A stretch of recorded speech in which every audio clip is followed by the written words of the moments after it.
Now, we have got a TV exclusive with a former Royal Marine. He's an author. He's called Lee West. And he went deep undercover in a migrant camp in Calais. We've got a couple of clips for you. This is the start of his extraordinary story. Occupied a tent deep inside, so tonight we met back up with the boys from Chad that we met yesterday onto yesterday's update. We're just about to make our exit from the tent. Don't think the boys are up yet. It's raining. We might be come from sat round the campfire. See what happens.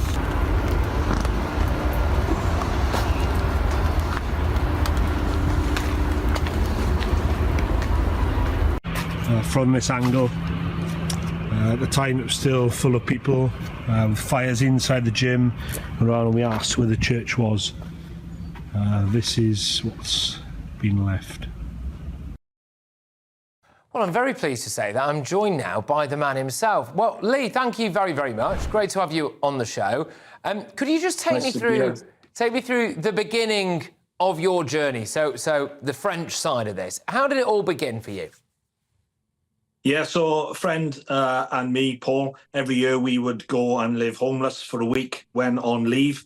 And each year then we would up the ante and try something a little bit more edgy and a little bit more topical. And of course, nothing seems to be more topical in the UK than boats and illegal migrant camps, and especially the ones on northern France. So we came up with the idea of going, we've seen it all on the news. We all see it, of course, all the time. And you have to try and filter what you see from the news with what is actually going on over there. And we thought, well, let's go and have a look ourselves. Let's go across to France, dress scruffily, and try and blend in and see what's going on in these camps. I will just ask you, because I imagine quite a few of our viewers and listeners are thinking this at the moment. How did you manage to blend in, Lee? Did you have to come up with some kind of backstory or something? Yeah, that's right. So we weighed it up, and look, when we go homeless in the UK, it's easy to pretend to be a British person being homeless. We couldn't go across there and start pretending to be like everybody else who were in these camps. It just wasn't possible. We also didn't want to go across there and just be, oh, we're reporters or we're charity aid workers on the other end of the spectrum. So we had to try and find somewhere in the middle where we could go in there and actually glean some good information and get the real story from them, rather than them just giving us the copy and pasted line that they give to all the aid workers and all the reporters. Let's come up with something else, something that they haven't seen before, and get in there and have some real conversations. So we floated a few ideas around, and being that, yeah, we couldn't pretend to be them. The only logical one, realistic one we came up with, which sounded ridiculous when Paul first proposed it to me, was that we were deserters from the French Foreign Legion. So we joined the Legion. And of course, when you join the Legion, you get all your documents and identity stripped from you. We decided we didn't like it. We didn't want a piece of that. We jumped the wall and escaped from the Legion. And now, of course, we're making our way back to the UK, but we got no documents. We're without papers. We're living homeless until we can get word to the UK government who we are and get safe passage across. So the story was, until we got that safe passage sent to us, we were just living homeless in and around the northern French coast. And it worked. Yeah. So they took that as, you know, they took the bait on that, as it were. So let's get into the meat and bones of it now then. So when you were there, what kind of stuff were you seeing? Because look, we do have quite a large refugees welcome brigade in this country at the moment, who maybe have rose-tinted glasses on when it comes to the type of people who are coming here. So you've lived amongst it there. You know, what were the people like? What was the situation like? You know, what are their actual stories? Go on. Yeah, so we, like a lot of people, I guess, when you see it from the outside of the media, you think that this is just one big harmonious camp where they're all united in their goals and their aim of getting across the channel, and they're all sat with the campfires singing Kumbaya. And it's all one sort of unified, cohesive unit there. And it isn't at all. We found the exact opposite. We got there and we found there were different tribes and camps, settlements in different areas, which I guess is natural. When you're from different areas, you want to hang around with the people you're familiar with. And we got there, and there were various different of the wider area. They had their own little camps. So you had people from Sudan, Somalia, Eritrea, and then going across to the Middle East, Syria, Afghanistan, Kurdistan. And of course, all these people, just because they're in the same predicament, then suddenly become friends and allies, because a lot of them don't like each other from historical reasons. So we got there and we found there were these very fractured camps, and there was a lot of tension there as well. A lot of drinking, which our pictures showed, a lot of discarded cans, beer cans, kegs even, drugs. We definitely saw the effects of drugs. I mean, we lived homeless enough to see effects of spice and type of drugs like that. Hallucinogenics, we saw a lot of that. And then come darkness, of course, they're all getting a bit more drunk and a bit more edgy, and then the tensions would spill over and they would become a lot more violent towards each other. And so it wasn't a very pleasant environment to be in. And what is when you were there as well, so you were just camping in amongst that as well and just observing it all. I mean, did you have any hairy moments yourself, or were you just kind of able to take a step back and see what was going on? Yeah, initially when we got there, we were welcomed because they see a lot of people looking like us every day to help them. So, of course, they're weighing us up. But these guys there to help us, not just with food handouts. There's a lot of people there, a lot of NGOs, No Borders groups, who actually facilitate them getting across. They don't just give them handouts. They tell them, when they get to the UK, say this, say that. You'll remember a few years ago, there's a big influx of them saying, oh, I'm homosexual, and therefore I can't go back to my country. It may not be I'm fleeing from war now, because you rumbled me on that one, but you can't send me back now because the UK cares about human rights and I'm going to be persecuted because I'm gay. So they are being schooled. Sorry to interrupt. I just think that's an important point, right? So they are being schooled by, the NGOs and the refugees charities that are over there. They're saying, right, when you get to Britain, you say this and they'll let you stay. Yeah. They're prepared. They tell them how to fill in paperwork, what to say.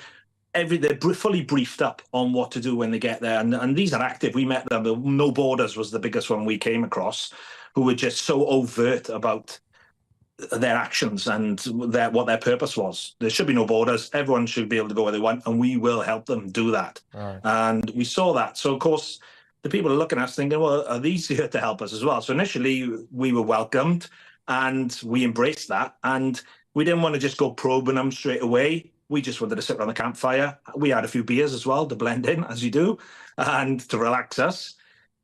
And then, as naturally as it does, we'd have a joke with them, start talking to them, and eventually their stories would come out then. And we'd get to a certain point in some of the camps where then there's a language barrier, of course. And we found the time to leave was that when some members would start speaking to the other members because most of them spoke English, in their mother tongue. And an argument would start happening, and we'd sort of be looking at each other going, they think they're arguing about us. And one of them's not happy with us being here. And of course, now the drink's coming into it and darkness has come in. So it's getting more heated. And there's a few times where we'd have to extract ourselves from that environment sooner rather than later. Well, what we're going to do is we're going to pause it for now, because there's another half to this story, right? Which is the fact that you got across the channel, you got in a small boat, and your journey there. And I think that is actually equally as fascinating. There's nothing quite... It's all right for me here, sitting in a nice studio. You've been out there, you've lived it. And I know that our viewers and listeners are going to really look forward to hearing what you have to say next about your actual journey across. So we'll get stuck into that in a couple of minutes' time. All right, welcome back. So it's time now for the second part of this TV exclusive with the man who went undercover in the Calais migrant camp. He then did make that crossing back to the UK. Shall we have a little look at that? So we just had a pickup from a special agent. We're on the back of this van, en route to the drop-off point for the next phase. We just had quite a close call with a big ship in the dark, because it's really hard to judge how close they are until it was sort of right upon us. We went across its front. We're still in the thick of it, still in the middle of the shipping lane. We think we're over halfway. We're just hitting quite a busy part of the lane. There's a big container ship. It's a bit choppy now. Waves getting a lot bigger. That is Well, that is it. We've made it. Gary-o, welcome to your new home, good buddy. Well, there we go. The man behind the story, Lee West, still joins me now. Welcome back, Lee. Thank you, mate. Look, just before we talk about that actual channel crossing, can I just ask, when you were in those camps that we were seeing before, I'm quite intrigued to know, were there loads of women and children as well, or was it mostly men, do you think? 99.8% male, yeah, fighting age males. And we saw maybe one or two women the whole time. What their purpose was there, we don't know. We didn't get to talk to them. But, yeah, there was predominantly male, yeah. And just to emphasise again, some of the stories that were coming out there, you said that some of them were getting schooled by some of these refugee groups, etc. When you were talking to them, what was their main motivation for wanting to come to Britain? Because they are in France, it's a safe country. There are multiple reasons. Sometimes it was they have family members here. And again, through chatting to them man to man, the stories start to come out. We didn't ask them direct questions. I learned that in the Marines, and it always create a conversation and the answers will come out.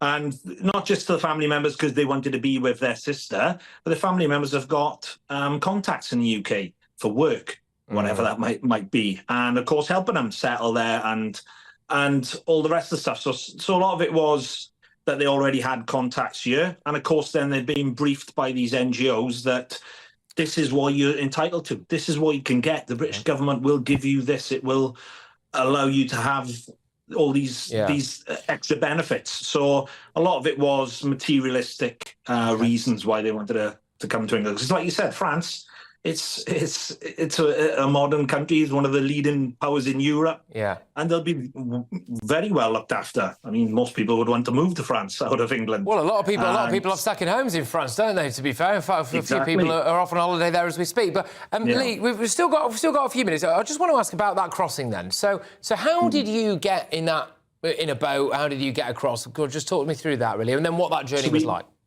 Yeah, we lived there for a week, homeless. And then a friend came across on the ferry with a van, so he could have been intercepted. He had the deflated dinghy in the back with a small engine.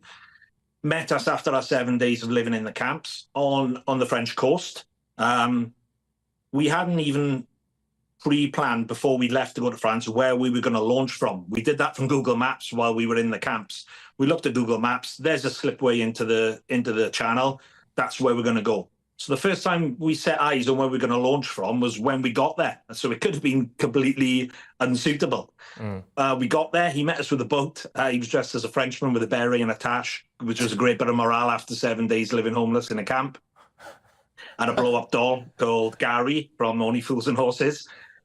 We went then to the slipway, pumped the dinghy up on the beach with a 12-volt battery from a van. Nearly woke up half of the coast. It was so loud. No police, though, I take it. No police, doctor. No gendarmes. No, nothing. And we were near Sangat, the old migrant camp, so we weren't a million miles away from where they all are. We didn't go to Normandy or somewhere. So we were close. And looking at the maps, why did we pick that slipway? Because it was the only one we could see. So it was obviously an obvious prominent point to launch from, but there was nobody there, nobody there on the beach to greet us. It was on the other side when we got to England. Well, eventually when we got to England. We've got about 45 seconds for you to explain what happened when you landed in Britain, mate. So do you think you can do that? Go on. We landed, high fives. Nobody was there to meet us. Unfortunately, 2 migrant boats had landed further down the coast and been apprehended. After about an hour of us packing up, 3 actual migrants, we would have legged it. We made it. Nobody caught us. But, of course, we had to pack all our kit up and meet our friend. Whilst we were doing that, it took about an hour. Of course, the public spotted 2 guys washing up at daybreak on the beach, rang the police, National Crime Agency turned up, and the cuffs came out. And you think you managed to reassure them that you were not, in fact, illegal migrants? Yeah, apart from Gary, of course, the blow-up doll, which they didn't find amusing because we had pulled their pants down. We'd embarrassed them. We'd got across the channel with zero preparation and planning, limited resources as you could get, just a boat and a small engine, no support, not even a bearing. And we'd embarrassed them. And you could tell because They arrested us, banged us up for 14 hours. They had all the videos on my phone, which you just seen, which were clearly us messing about on the channel, not actually trafficking people. But we'd embarrassed them, so it was a case of we were locked up. Houses got raided while we were locked up. Oh God! And yeah. All right. Well, Lee. Look, can I just say a massive thank you? Great to have you on the show.